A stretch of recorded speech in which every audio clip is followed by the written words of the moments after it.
Public school is filled with the famed teachings of great scientists, mathematicians, and statesmen. Benjamin Franklin's kite experiment with lightning was not only a breakthrough in electricity, but an iconic moment in history that nearly overshadows his many achievements in the founding of the United States. E equals mc squared seems to need no further explanation. It's the most famous formula of the world's most famous physicist. The apple falling onto Isaac Newton's head allegedly inspired his discoveries of gravity, while Newton's 3 laws of motion in turn opened the doors to an age of science. And while Newton takes credit as co-founder of calculus, it is the Pythagorean theorem that is most famous to geometry students, who must prove the properties of triangles and other shapes. But missing from all these textbook teaching moments is anything resembling a full picture. All of these giants, and many others, held a secret doctrine little known to the public and almost never taught in schools. Number 1. Pythagoras. Of course, it is fitting for our first subject, Pythagoras, who believed that knowledge should be kept from the vulgar masses and restricted to a learned elite introduced into his secret society. Yes, Pythagoras, best known to the world for his formula a squared plus b squared equals c squared, which shows that the square of the length of the hypotenuse of a right triangle is always equal to the sum of the squares of the other 2 sides, was also the pseudo-messianic figure of ancient Greece, who developed a literal cult following under the secret society he established, which combined mathematics and philosophy. He led this order of the Pythagoreans, despite the fact that it became a capital offense to follow his teachings, until the school building itself was burned and he was either exiled or assassinated by rivals who were suspicious of his teachings, jealous of being kept in the dark, and who supported a more democratic form of rule. Alive from approximately 570 BC to 495 BC, though some say he lived to age 100, he was well educated and born to a wealthy family from the wealthiest of Greek islands, Samos, the one nearest to Turkey's shore. According to the account, while his mother was pregnant, an oracle predicted that her unborn son would surpass in beauty and wisdom all who ever lived and would be of the greatest advantage to the human race in everything pertaining to the life of man. Hence, Pythagoras was believed to be a divine descendant of the god Apollo, sent to redeem the human race, something of a near Christ-like figure born 500 years before Jesus. After coming of age, Pythagoras traveled the world and was initiated into secret orders throughout, gathering wisdom from the Brahmins in India, the Hierophants in Egypt, the Persians, the Oracle of Delphi, the Kabbalist and Chaldean Magi, among other initiated priesthoods who harbored ciphers and other, quote, secret symbolic writings. After returning to his home in Samos to find it overtaken by a dictator, an exiled and unwelcome Pythagoras set up his influential school in Crotone, founded by Achaean Greeks in southern Italy, responsible for working out the mathematics of musical harmonies, colors, astronomy, and the earth. Pythagoras was even reputed to hold power over the moods of water and wind, equally able to calm the winds of a storm or calm the moods of an angry person with his lyre. His teachings were patently secret and never allowed to be written down. Furthermore, Pythagoras addressed neophyte initiates of his secret order only from behind the curtain, very Wizard of Oz, and even the true meaning of Pythagoras' geometrical formulas remained a well-kept secret, which his students could learn only after taking a 5-year vow of silence. So chances are there's a deeper and more important meaning behind even the universally taught a squared plus b squared equals c squared formula. A progressive series of initiations was required to advance into his inner ring of disciples, who were said to be constantly contemplating the transmigration of the soul after death, as well as the nature and identity of the, quote, perfect number. The Pythagorean scholars also happened to be among the most important members of society, both in ancient Greece and abroad, and were taught certain signs and words by which they might know each other. Within a few years, some 300 initiates, all Pythagoreans, held the sovereignty of Croton, and soon dozens of other city-states diffused across ancient Greece. According to the National Gazette in the early 19th century, this sage of Samos had conceived the sublime idea of forming a school of enlightened statesmen who might govern the world, while they themselves were governed by wisdom and virtue. It appears that Pythagoras had crafted the first workable conspiracy for global domination, one which pursued governance by an aristocracy which could avoid the, quote, dangerous tendency of democratic turbulence, as well as the dangers of a jealous tyrant. But shh, don't tell the kids in school about that one. Many of his secrets have remained untold to history, while others have been passed down through the ages via secret orders, including the Masons and Rosicrucians. Much of what is known about Pythagoras was passed down by Plato, his most famous student, who lived after Pythagoras had already died. And yet, nothing more is said about the man in any kind of textbook, mathematical or otherwise, than his contribution to a simple but sound mathematical formula. But then again, the same trend continues in more recent and better documented times. Number 2, Sir Isaac Newton. The entire era of modern science emerged out of his work. He was an essential figure in the Enlightenment and all that it affected. Sir Isaac Newton's 1687 book, Principia, aka Mathematical Principles of Natural Philosophy, which he wrote in Latin, is widely considered one of the most important works of all time, and it is said that it, quote, completed the scientific revolution. And yet, the quintessential icon of modern science was also more deeply steeped in the supposedly unscientific practices of alchemy and the occult than almost any other person in history. Yes, the man who defined gravity, established the 3 laws of motion, and also calculus, along with many other contributions to science including optics and light, was deeply and wholly steeped in the dark arts that have so often been scoffed away and ridiculed, or alternately feared and outlawed. According to the New York Times, Sir Isaac had a whole other full-time career, a parallel intellectual passion that he kept largely hidden from view, but that rivaled and sometimes surpassed in intensity his devotion to celestial mechanics. Newton was a serious alchemist who spent night upon dawn for 3 decades of his life, slaving over a Stygian furnace in search of the power to transmute one chemical element into another. Isaac Newton also left behind countless unpublished writings on his true obsessions, including alchemy, a dirty little secret that was technically illegal and potentially discrediting to his legacy. Unsurprisingly, his heirs, both relatives and ideological successors, buried these alchemical writings and sought to conceal this other, complex and easily misunderstood side of Newton for hundreds of years.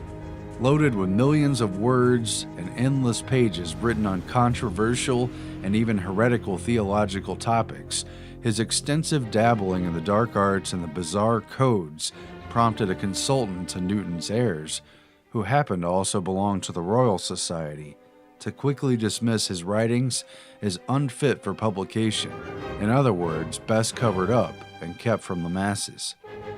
The vast majority of these papers didn't come to light publicly until socialist economist John Maynard Keynes bought them for his personal collection at auction in 1936, and finally confronted the world with Newton's ties to alchemy. Most of the documents, however, were handwritten copies that Newton made of other people's work. Whether or not he cracked the code in alchemy and transformed man's understanding, as he had in physics and mathematics, remains a mystery. However, certain papers that he left behind shed a curious light on his quest for the Philosopher's Stone. The Chemical Heritage Foundation recently purchased a manuscript written in Newton's hand that it published in full online. As Phys.org reports, quote, "What is intriguing about the manuscript is that the main page is a recipe, hand-copied by Newton, that describes a method of creating sulfic mercury, a supposedly necessary ingredient for making the Philosopher's Stone. Newton then added notes to the text and later apparently turned the document over and used the blank side to write a procedure for subliming lead ore, an endeavor that he apparently worked on for many years, once again as part of his desire to make the Philosopher's Stone. This Philosopher's Stone, the one sought after by mystics and supposedly obtained by the Rosicrucians, could turn base metals into gold and even unlock the secrets of time and immortality. Newton was often publicly accused of belonging to the Rosicrucian order as well as to the Freemasons, as were many others of the elite Royal Society, while Newton was arguably, but unprovably, one such learned initiate. Newton himself was a longtime member of the Royal Society, and later, after achieving fame, became its president for 24 years until his death, apparently obsessed with decoding history's hidden ciphers, sacred texts, and messages. Newton's writings also reveal that he obsessively charted the chronology of the Bible, attempting to decode prophecies and other hidden secrets embedded in the text. Among other interests, he attempted to calculate the date of the apocalypse, which he projected as being not before 2060, and likely not after 2300. We'll see, huh? In particular, Newton apparently believed that Solomon's Temple and other biblical structures contained hidden mathematical codes and cryptic knowledge that he attempted to unveil, just as the Freemasons, Rosicrucians, and other esoteric cults have. Of interest were the sacred geometrical features of Solomon's Temple, which he studied and wrote about over a 50-year period of his life. For Newton, the Bible was encoded with mathematical problems related to the formula for pi, the Earth's dimensions, and a cryptic mathematical blueprint for just about everything, which corresponded with a detailed chronology of Hebrew history and promised to reveal the elusive measurement of the, quote, sacred Hebrew cubit. As scholar Tessa Morrison explained, Isaac Newton determined that Solomon's Temple was constructed in, quote, divine proportions, square, symmetrical, and laid out to a celestial plan. Newton felt that just as the writings of ancient philosophers, scholars, and biblical figures held unknown sacred wisdom, the same was true of their architecture, which he believed these men used to hide their knowledge, in a complex code of symbolic and mathematical language. While we're supposed to believe that Newton's laws are immutable, unquestionable, and govern everything on Earth, we're also supposed to completely ignore the fact that after over 40 years of intense study, Newton had come to believe that ancient human history had been recorded entirely wrong. For at least 4 decades of his life, Newton meticulously read and studied ancient historical texts, including all primary and major literary works, beginning with ancient and Oriental mythology, after which he came to the conclusion that many events recorded as ancient history actually happened much more recently, sometimes hundreds and even thousands of years closer to present day than what has been generally accepted as the timeline of human history. This includes everything from the Trojan War occurring at least 300 years more recently to key ancient Egyptian dates happening some 1800 years after the dates that have been traditionally taught in schools. Newton's written works on this include the Chronology of Ancient Kingdoms, Amended, which was first published in French a few years before his death and was, to his annoyance, published against his wishes. Its contents were controversial to say the least, with critics even claiming that Newton must have gone senile in his old age, despite the fact that he had been obsessively studying ancient chronology and revising his manuscripts for at least half of his life. The question is, if Newton devoted so much of his life to writing and studying these mysteries, and if they were never meant for respectable and public publication, then for whom were they written? Because it is clear that this was no mere dabbling to pass the time. Newton's Bible code search was part of a life that afforded no time to trivial pursuits such as leisure, romance, or sports. Who indeed was Newton's intended audience? Was there a secret patron for this darker side of his scientific and mathematic arts? Meanwhile, Newton's long presidency of the Royal Society also overlapped his 3 decades at the helm of the Royal Mint, which was more interesting than it sounds. especially since his appointment to the position was intended to be largely a cushy job in name only, but was instead taken deadly serious by Newton. In many ways an extension of alchemy, Newton oversaw England's Great Recoinage of 1696, a comprehensive move to turn in and replace the worn-down silver and gold coins that were in circulation, many of which were commonly clipped around the edges, an illegal practice that reduced the weight and therefore the value, which was of particular importance since the bullion weight of the coins was already worth more in foreign markets than the face value of the coin anyway. The recoinage was a priority as the Bank of England, privately owned like the Federal Reserve, had been established just 2 years prior in response to the debts accumulated after England's failed war with France. Newton, the hard-nosed warden of the mint, examined the coins turned in and found that about 20% of the nation's money was counterfeit, setting Newton off on an undercover investigation wherein he became deputized in various local counties as a justice of the peace, while posing as a local in order to interrogate hundreds of witnesses at taverns, bars, and other public centers about illegal coining practices in order to gather enough evidence for what was otherwise a rather difficult prosecution to pursue. In the end, Newton saw some 28 counterfeiters convicted. As this crime was considered high treason, it was punishable by death, in a barbaric and elaborate ritual of public execution that involved hanging, drawing, and quartering the victim, wherein the punished individual was drawn by horse on a wooden panel, hung almost to the point of death, and afterwards the body was emasculated, disemboweled, beheaded, and then quartered, that is, cut into 4 pieces. Quite a price to pay for a common financial crime, and quite great lengths that Newton took in order to see things through. Mark Ratner, a materials chemist at Northwest University, told the New York Times, quote, "He was brutal. He sentenced people to death for trying to scrape the gold off of coins. Make no mistake about it," said Dr. Ratner, "he was not a nice guy." What his papers also reveal is the formal scientific knowledge he presented to the public in his books did not include discussion of the process by which Newton derived his knowledge. Apparently, he just didn't want people to know anything about the math work or the philosophy behind it, other than the conclusions, in many cases taken literally as scientific law. As Wired magazine reported, quote, "He didn't leave any working pages of the first edition of the Principia, just a clean copy that he sent to the printer when he was finished. The Principia went through 3 editions, and there were many drafts between 1 and 2 and 2 and 3. They showed a lot, but he actually covered up his methods in the published works. He presented the discoveries of optics in a formal language that covered up the traces of the hard work that one assumes went into it. And it's because Newton didn't want people to know how he had come to his knowledge. I think that might relate to his religious beliefs regarding anti-Trinitarianism. He believed that there was an elite cadre of people that were given the truth of religion, and the vulgar masses weren't strong enough."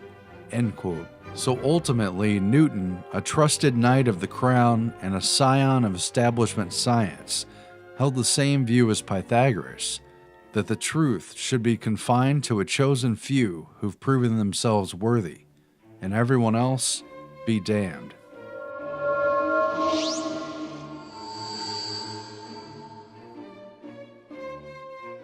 Number 3, Benjamin Franklin.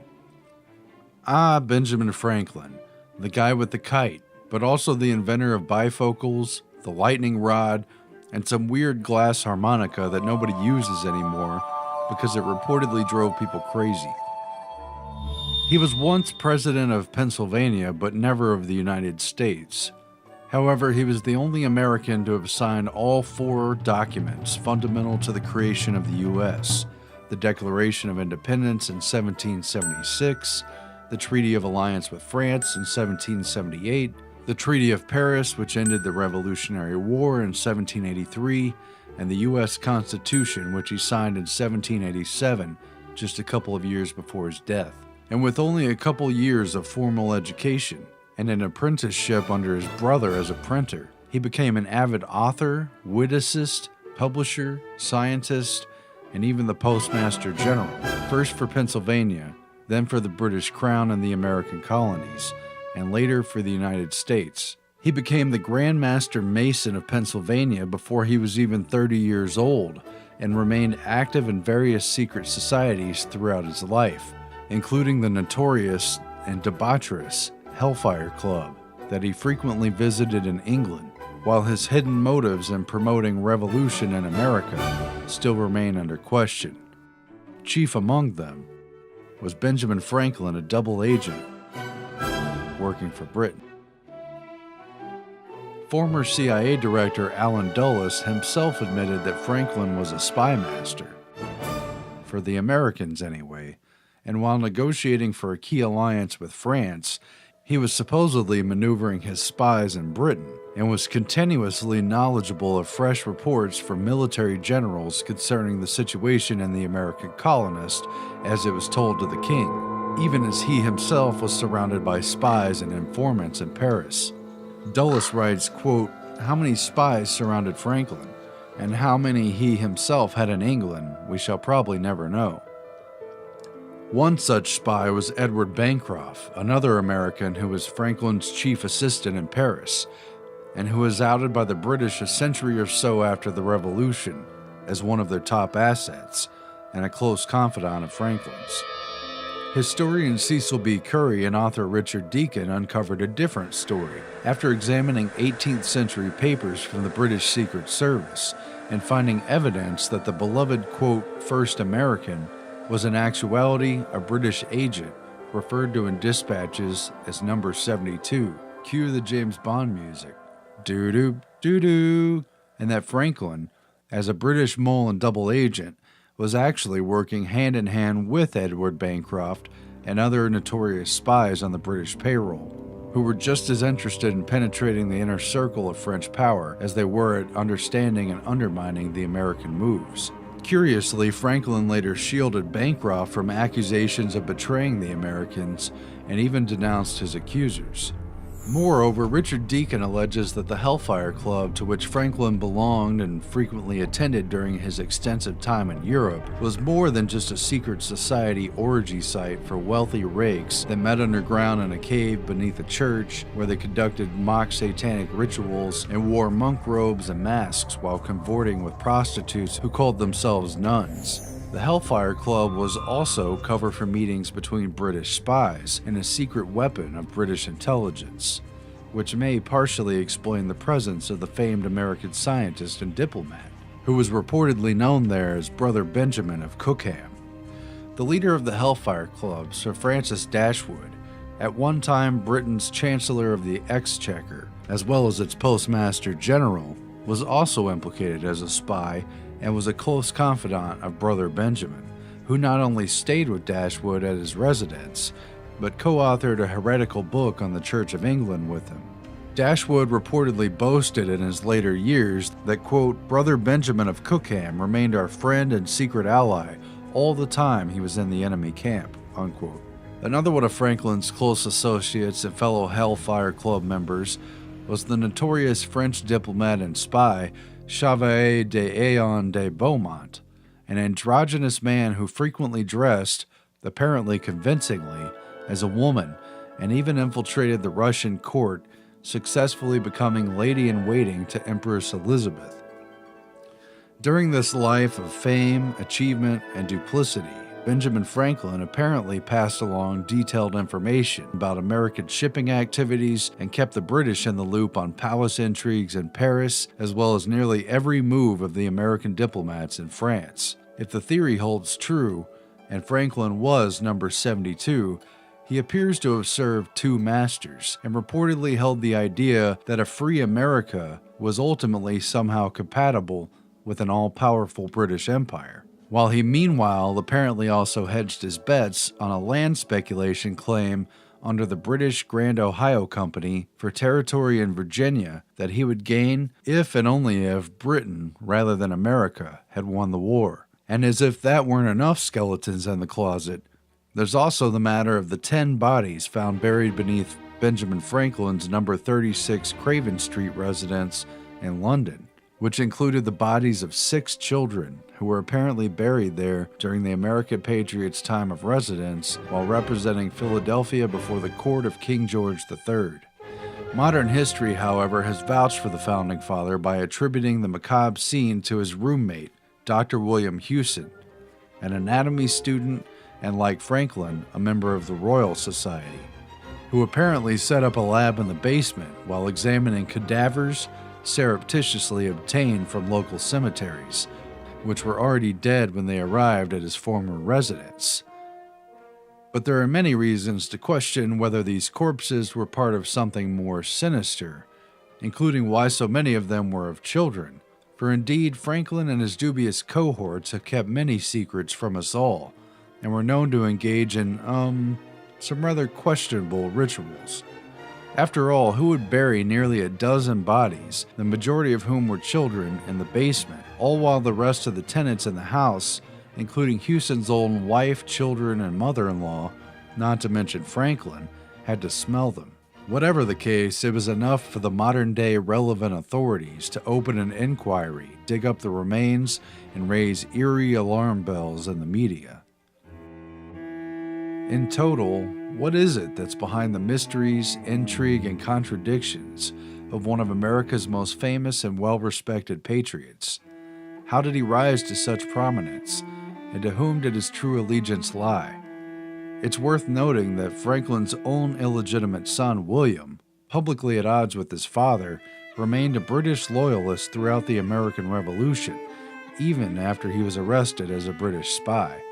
On Franklin the father, Richard Deacon and Tom McMorrow write, quote, "Let it be considered that he was a poor tradesman's son, attending school only 2 years, and was working in a shop at 12. But later in life, when in the company of such men as George Washington, Thomas Jefferson, and John Adams, all cultured aristocrats and future presidents, he was the most accomplished among them. With virtually no schooling, he had taught himself several foreign languages, science and mathematics, and was publishing Poor Richard's Almanac by the time he was 26. He authored the definitive work of the time on electricity, swayed the British Parliament to repeal the Stamp Act, and was honored by the universities of Yale, Harvard, Oxford, and Edinburgh, the Royal Society of Britain, and the Royal Academy of Science in France." End quote. The fact is little known, but appears in distant newsprint accounts that the underwriting force of the earliest phase of Mr. Franklin's career in publishing was none other than the elusive Hellfire Club. Benjamin Franklin's older brother, James Franklin, was founder of the New England Courant, established in 1721, and the printing press publisher of the country's second oldest newspaper, the Boston Gazette, dating back to 1720, which put him in a significant position to influence the affairs in colonial Boston and to stir the pot of controversy, which he and his brother Benjamin were certainly lightning rods for. The latter would often masquerade under pen names such as Silas Do-Gooder. When James Franklin landed in jail and was threatened with suppression of his paper for insulting Harvard College and the clergy officials, he avoided being shut down by handing off the publishing duties to Benjamin Franklin, thus making him a successful businessman before the age of 18, but not without some backing.